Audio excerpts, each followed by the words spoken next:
ici François Poisson pour Télécœur à l'émission C'était hier.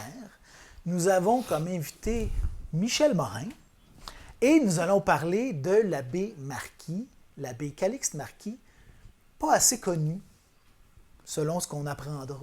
Et on va essayer de pallier à ça, n'est-ce pas? Ben oui, on va essayer. Oui, avec grand plaisir. Donc, vous là, vous avez carrément écrit un mémoire de maîtrise Oui, sur l'abbé Marquis? sur l'abbé Marquis, oui. Ben, en fait, le mémoire de maîtrise, c'est sur Marquis le colonisateur, le missionnaire colonisateur. OK. Parce qu'au début, je voulais faire la thèse de maîtrise sur Calixte Marquis, mais il a fait beaucoup de choses, mais je me suis concentré. On le sait ce que c'est, sur, hein? Maîtrise, doctorat, oui. Ça devient des titres de plus en plus pointus. Il faut préciser l'objet de J'avais raison, recherche. oui. Donc, bon, Mais j'étais colonisation. bien dirigé aussi Parfait. par Mme Desilets de l'Université de Sherbrooke. Là. Mais vous partagez quelque chose avec l'abbé Marquis, Ben, moi, je suis né à Saint-Célestin, et voilà. d'une famille traditionnelle, catholique, et en même temps, ben, le curé Marquis, chez nous, mon grand-père, entre autres, là, c'est un dieu, Calixte Marquis. Il défendait sa paroisse, puis ben, je suis né, dans le fond, on dit souvent, à l'ombre de la tour des martyrs, fondée par Calixte Marquis. Bref, j'avais ça dans les veines, un peu, mais j'avais pas nécessairement l'histoire dans les veines. J'étais plus axé vers le sport. Tout à coup, mon orientation a changé. Ah. Puis, je me suis enlisé en histoire et en politique. Puis, je n'ai jamais regretté, là. Et vous avez enseigné l'histoire au J'ai Collège enseigné, Notre-Dame de oui. l'Assomption. Moi, durant presque 20 ans. Est-ce que vous parliez à vos élèves de l'abbé Marquis? Pas vraiment, parce que moi, j'enseignais Le programme? en le programme de secondaire 4, là, Canada-Québec, et Relations internationales en 5e secondaire. fait? OK. Fait que très peu de Calixte Marquis là-dedans. Là. Mais je parlais assez souvent de notre région, de notre Ouais. belle région. Pour faire la des parallèles, MRC, j'imagine. puis, le beau comté de Nicolette. Puis bon, j'essayais d'enjoliver mes cours un peu. Là. D'accord.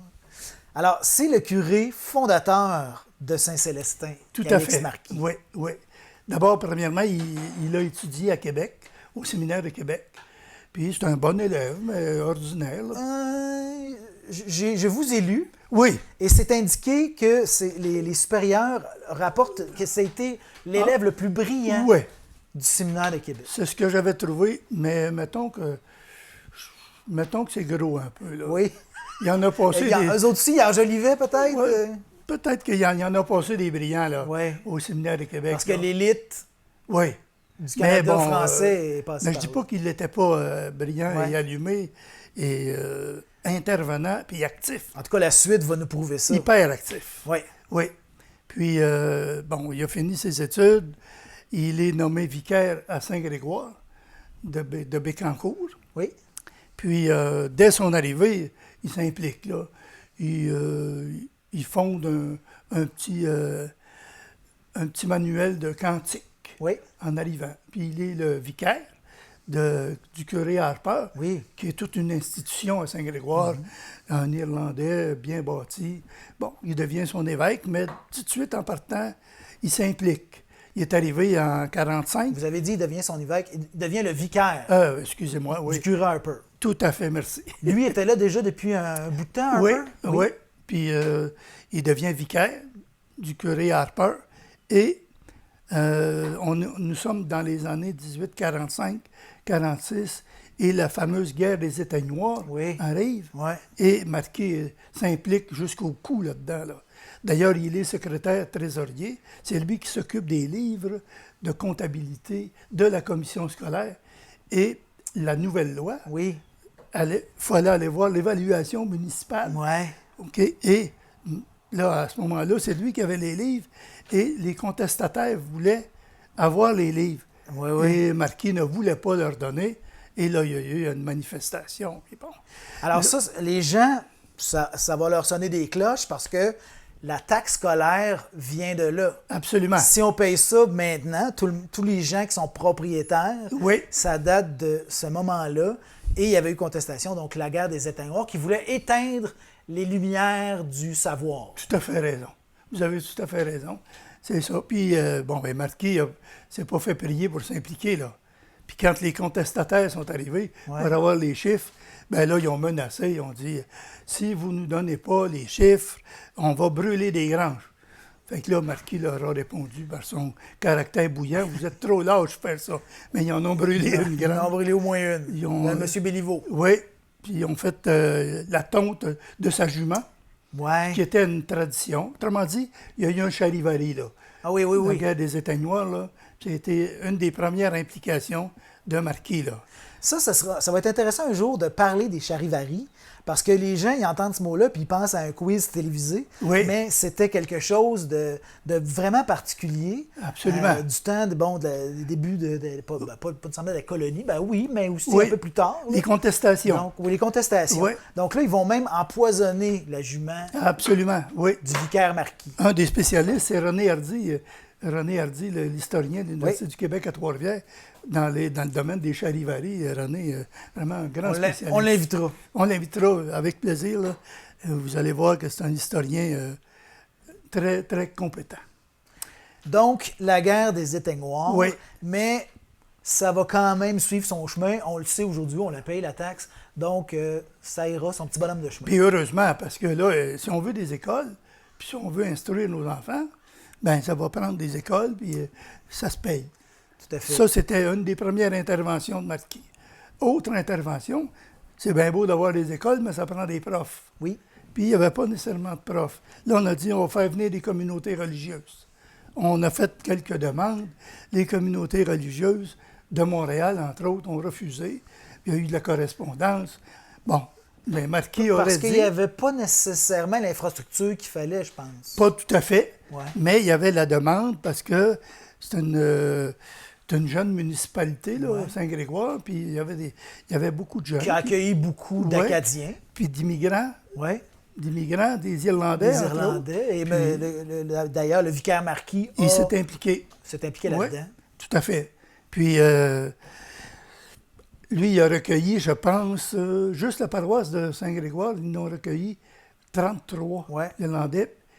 Puis Marquis, lui, s'en est occupé de 4. Il a financé leur étude, puis un est devenu prêtre, entre autres. Là. Monsieur Walsh, Robert Walsh. Ben oui, vous êtes bien informé. Ben, je vous ai lu, monsieur. Ah, ben, vous êtes bien informé. Donc, on veut une communauté religieuse pour prendre en charge l'éducation des enfants. Et on n'en trouve pas. On n'en trouve pas. Qu'est-ce qu'on fait dans ce temps-là? Ben, on fait ça avec l'étoffe du pays. C'est ce que Marquis a dit à Harper. Bon, voici le début du débat. Qui a fondé la communauté des Sœurs d'Assomption de la Sainte Vierge? Oui. Est-ce que c'est Harper ou Marquis? Il fut un certain temps où il y avait des marquises et des harpistes. Ah. Mais une bonne analyse, je pense, qui nous permet de croire que la jeunesse et la fougue de Marquis a aidé, mais la sagesse de Harper a aidé beaucoup aussi. Un travail d'équipe. Oui, mais l'expérience du curé Harper, je pense, a aidé beaucoup. Mais les sœurs elles-mêmes, là, c'est peut-être les premières intéressées dans ce débat-là. Oui. Qu'est-ce que leur histoire interne retient aux Sœurs d'Assomption?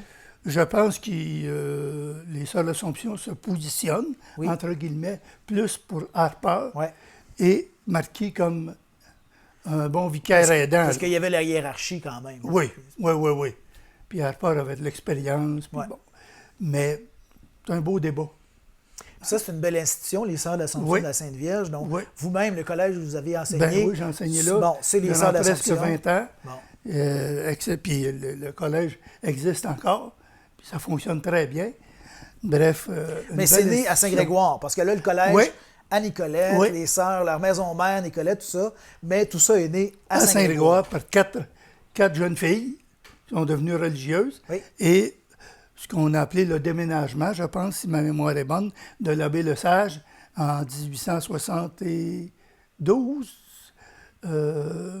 La communauté a déménagé.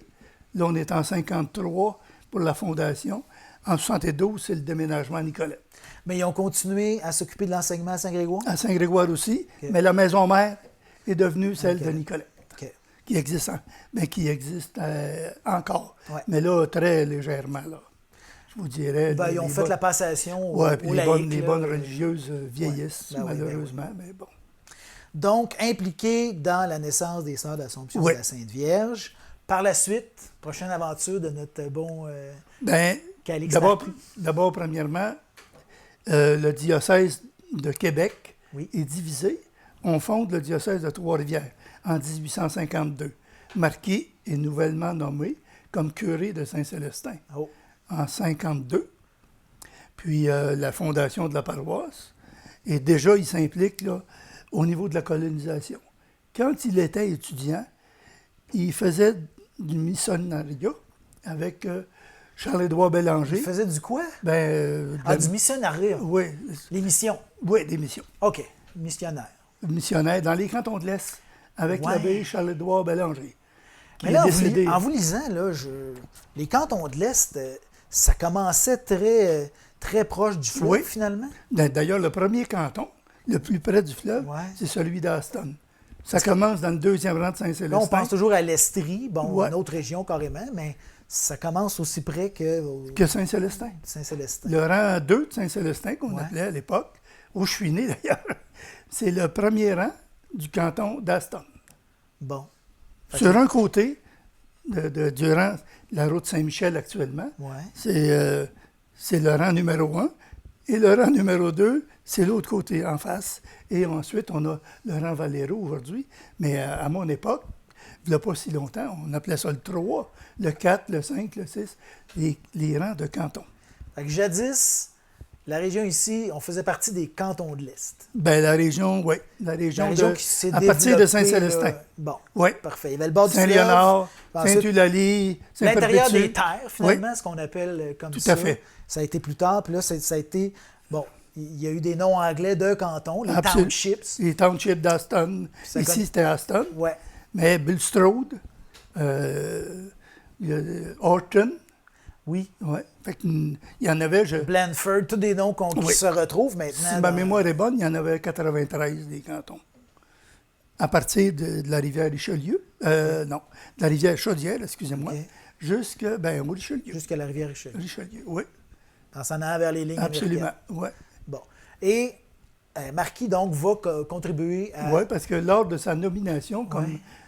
comme curé de Saint-Célestin, on lui dit « Tu seras nommé comme développeur des townships de l'Est à partir de Saint-Célestin. » Et autrement dit, le développement de la colonisation t'appartient à partir de maintenant. Fait qu'il en a profité.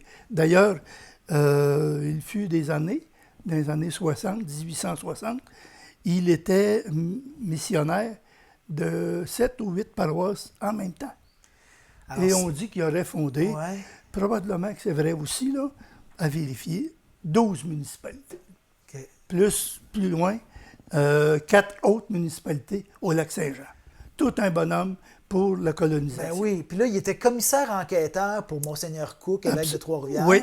Et là, donc, commissaire enquêteur, ça allait voir quelles étaient en fait les demandes que les gens faisaient pour avoir justement fondation d'une paroisse. Oui. On sait qu'au Québec, là, il y a eu une chicane. Chaque fondation de paroisse, il y avait une chicane. Oui. Entre autres sur l'emplacement de l'église. Premièrement. Tout le monde voulait ça Oui. le plus près possible de chez soi.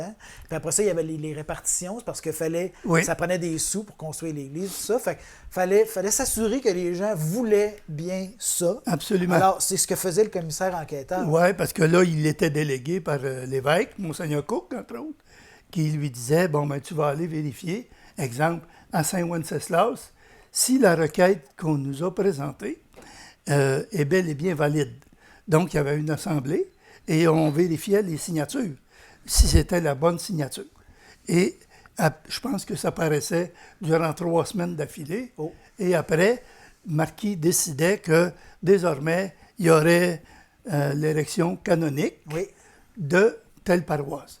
Entre autres, à Saint-Wenceslas, il y a eu un beau débat, parce que vous me dites tantôt des querelles.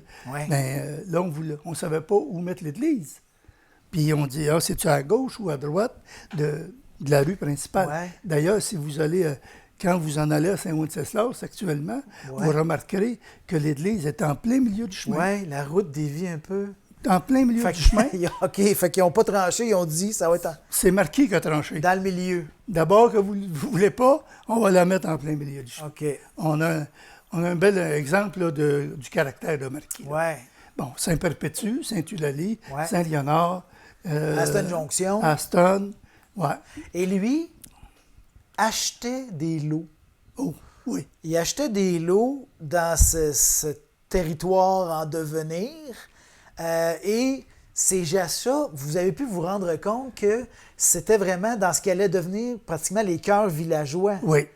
Donc, il y avait déjà tout prévu comment que ça allait se dérouler. Là. Oui, d'abord, C'était pas la moitié d'un imbécile. Là. Je pense que les origines du curé Marquis, en affaires, il était assez allumé, là. Son père, je pense, était en affaires. Mais son père était en affaires aussi. Puis, là, il a développé un sens géographique, de savoir, mettons, d'autant plus que lui, il était, comme on disait tantôt, enquêteur de l'évêque. Oui. Fait qu'il savait où s'en irait l'Église, ou à peu près. Donc, il achetait des lots, sauf qu'il ne les achetait pas à son nom. Il y avait des prêtres non. Oh. Et moi, j'ai trouvé une recherche là, exhaustive. Là, Un travail de moine. Oui, vraiment. Là, que entre 1867 et peut-être 1890, il aurait plus ou moins eu en sa possession au-delà de 540 terres. Ben voyons donc. Un exemple, Aston, il savait où le train passerait. Aston Jonction. Ben, il a acheté les terrains. Sainte-Perpétue, il avait vu venir qu'éventuellement, il y aurait un train qui passerait là, et il a acheté les terrains. Et il les revendait aux colons. Ouais. Est-ce qu'il les revendait avec profit? Possiblement. C'est ce qu'on l'accuse un peu. Ouais. C'est ce qui avait de la misère à tolérer son évêque, Monseigneur Laflèche, après le fait que Monseigneur Laflèche est devenu l'évêque de Nicolette, ben, l'évêque de Trois-Rivières, parce que tantôt on disait qu'on était à partir de 1852 dans le diocèse de Trois-Rivières. Le premier évêque, c'est Monseigneur Cook, mais il y a eu Laflèche. Et ça a changé. Ça, vraiment, le caractère de Monseigneur Laflèche. C'était autre chose. L'ultramontanisme aussi. Oui. Puis, les deux ne s'accordaient pas du tout, là. Pour le bénéfice de nos auditeurs auditrices, l'ultramontanisme, on va définir ça un peu. Là. C'est un mouvement qui est né en France. Puis ultramontagne, ça veut dire au-delà des montagnes. Puis au-delà des Alpes, ben, on a Rome. Et on a le pape, qui est le maître après Dieu. Donc, toute autorité vient de Dieu et du pape. Donc, les ultramontains, c'est l'aspect religieux intransigeant, vraiment les croyances absolues. Et l'évêque de Trois-Rivières, Monseigneur Laflèche, était un ultramontain, puis pas à peu près. C'était le représentant de cette doctrine-là au Québec à l'époque. Oui. Il y avait Monseigneur Bourgette, qui était peut-être le numéro 1, ultramontain, mais le numéro 2, là, vraiment, c'était Monseigneur Laflèche et son vicaire général, le curé du Cap-de-la-Madeleine, Luc Désilet. Excusez-moi, Luc Désilet, qui était vraiment un ultramontain aussi. Donc, mais la querelle Marquis, Laflèche, vu que Marquis avait étudié à Québec, Monseigneur Laflèche avait étudié à Nicolette, au séminaire de Nicolette. Quand il a été nommé évêque de Trois-Rivières, le séminaire est à Nicolette. Ça ne marche pas, ça. Habituellement, l'évêque veut avoir ça. Son évêché. Donc, la rumeur voulait qu'on voulait transférer le séminaire de Nicolette à Québec, à Trois-Rivières. Puis, la pression a monté. Là. Et il y a eu une réunion à Gentilly, si ma mémoire est bonne, là, vers 1857-8, où les prêtres se sont réunis. Puis là, Marquis leur a présenté un mémoire qui voulait la fondation d'un diocèse sur la Rive-Sud. Et croyez-le ou non, on recommandait que l'évêché soit à Victoriaville. En fait, à Arthabasca. Ah bon? C'est pas tout le monde qui sait ça. Parce que le train arrivait là? Oui, parce que c'était central. Arthabascaville, comme on disait dans le temps. Exact. Puis, finalement, c'était à Nicolette, mais après une longue bataille, là. OK. Puis les deux, là, ne s'accordaient pas du tout, là. Non. Puis, bon, en fait, la querelle du séminaire, là, c'est ça qui a alimenté beaucoup La querelle du l'animosité. diocèse, Ouais. finalement. OK, parce Ouais. que là, ça a déboulé tout ça. Ah là. oui, oui. Puis là, vraiment, ça a déboulé trop, là, parce que d'abord, Marquis a été délégué pour aller à Rome. Oui, Imaginez-vous ça, là, un petit curé de campagne ouais. qui va faire 4-5 voyages à Rome. Il faisait quoi à Rome? Aujourd'hui, on dirait, il faisait du lobby. Ouais. Hein? Il faisait du lobby pour la division du diocèse. Un peu aussi pour Monseigneur Tachereau à Québec. Parce que, puis il était pro-libéral, Marquis. Ouais. D'ailleurs, en 1877, il voulait se présenter aux élections fédérales comme député. Monseigneur Laflèche a dit non. Est-ce qu'un Non. un prêtre pouvait faire ça? Ben, c'est ce que Laflèche a dit, ça se fait pas. Ouais. Et Est-ce qu'il y a des précédents de ça? Ben, il n'a pas de précédent, mais Non. lui, il voulait en créer un. Oui, c'est son genre. Ben oui, puis... Donc, Ok. là, l'animosité a augmenté encore un peu. Ouais. Puis là, c'était rendu tellement fou que dans la correspondance avec Monseigneur Racine, un ami du curé Marquis, il disait « Je suis à Rome pour défendre les intérêts du Québec, etc., mais puis éventuellement se séparer de Trois-Rivières. » Et une phrase un peu célèbre, « Je suis là pour rincer les pistes du vieux serpent. » Ouch. Le vieux serpent, c'était son évêque. Oui. C'est ça, irrévérencieux, Ouais. là. Mais ça vous donne une idée du caractère intempestif, là, de Félix Marquis, peut-être un peu trop. Oui, mais là, il avait été, justement, s'il y a eu la liberté d'aller à Rome, c'est qu'il avait été destitué, là.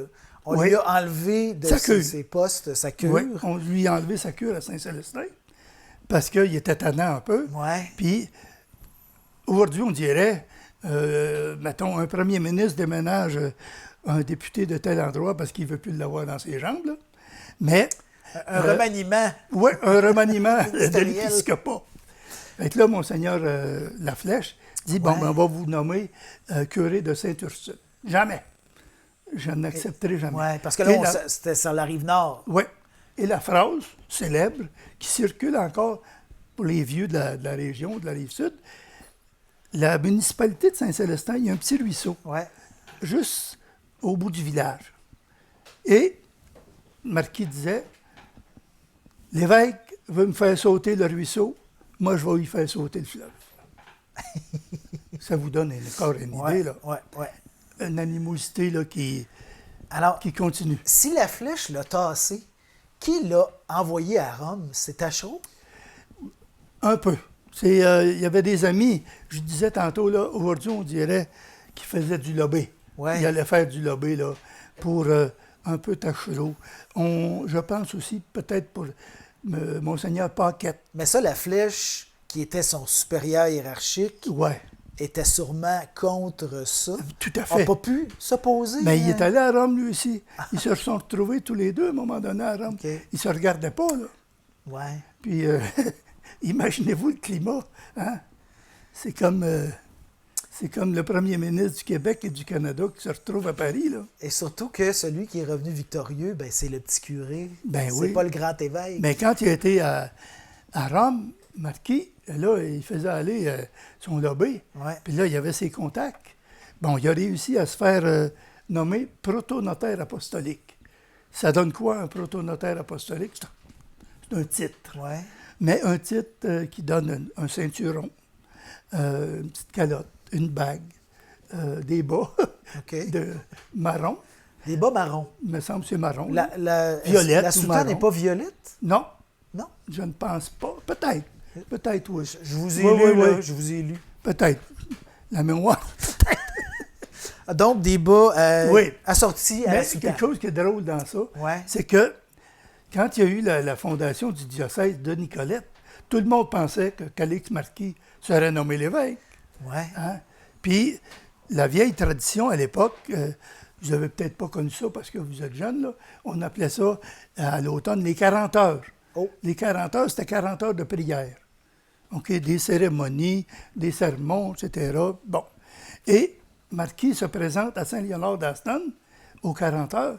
Il arrive de Rome avec ses habits violets. Oh. Et tout le monde pense qu'il a été nommé évêque. Il n'a jamais démenti. Il faisait embrasser sa bague. Vous voyez, un autre exemple. Parce que c'était sensiblement le même accoutrement que les évêques. Ouais. Puis les Donc, gens à l'époque ça sont- devient un monseigneur. Oui, oui, Monseigneur Monseigneur, Marquis. oui. Chanoine, en fait, il est nommé proto-notaire apostolique, OK. chanoine de Lorette et de Vérone. Bon. C'est son titre. Bon. Lorette, Lorette, ça nous dit quelque chose. Vérone, c'est en Italie. Oui, mais Lorette, c'est une petite municipalité aussi, je pense. OK. Puis, bon, ben, ça y donne un prestige de plus. Et son lobby continue, mais l'animosité n'a pas diminué, là. Et il ne sera pas évêque Il ne sera pas du évêque. diocèse de Nicolet. Non. Il se retire, lui, en fait, vu que Monseigneur Laflèche voulait le déménager, il a dit jamais, va tout rester à Saint-Célestin. Il restait dans une petite maison à Saint-Célestin. Mais lors de ses voyages à Rome, il faisait toujours son lobby. Il a connu des familles riches. Une famille, entre autres, puis on va reparler de ça plus tard, les reliques. Oui. Parce qu'il y avait un commerce de reliques à Oui. l'époque, lors de l'unification de l'Italie. Ah. Et mon marquis est encore impliqué là-dedans. Donc, la colonisation, puis là, tout à coup, whoop, les reliques. Il y aura la Tour des Martyrs. On va faire une émission spécialement sur la Tour des Martyrs. Colonisation, on parlait du comté d'Aston, mais il a été aussi nommé Saguenay-Lac-Saint-Jean vers la fin de sa carrière. La fin de sa carrière. Parce que durant tout le mandat qu'il a eu comme lobbyiste à Rome, mais il a toujours gardé contact avec Dominique Racine, l'évêque de Chicoutimi, qui a très bien connu. Et mes recherches me disent, je pense qu'il y avait une espèce de... on lui donnait un peu d'argent. Okay. Il avait réussi à obtenir une rente viagère aussi. Mais Dominique Racine le défendait beaucoup. Et la correspondance qu'on a aux archives du séminaire de Nicolette est volumineuse et fort intéressante à lire. Puis, mais il se servait de tout, de ses contacts. Un homme intriguant. Donc, colonisateur dans notre coin de pays, colonisateur au Saguenay-Lac-Saint-Jean. Son nom là-bas est aussi associé au développement du territoire. Revenu à Saint-Célestin, décès de Saint-Célestin, est enterré avec ses parents qui, de Québec, sont venus plus tard dans leur vie là, dans un charnier s'établir à Saint-Célestin. Ben, merci de nous l'avoir fait découvrir, avec plaisir. Michel Morin. Et on se revoit dans d'autres émissions. Un plaisir. Avec un grand plaisir. Merci.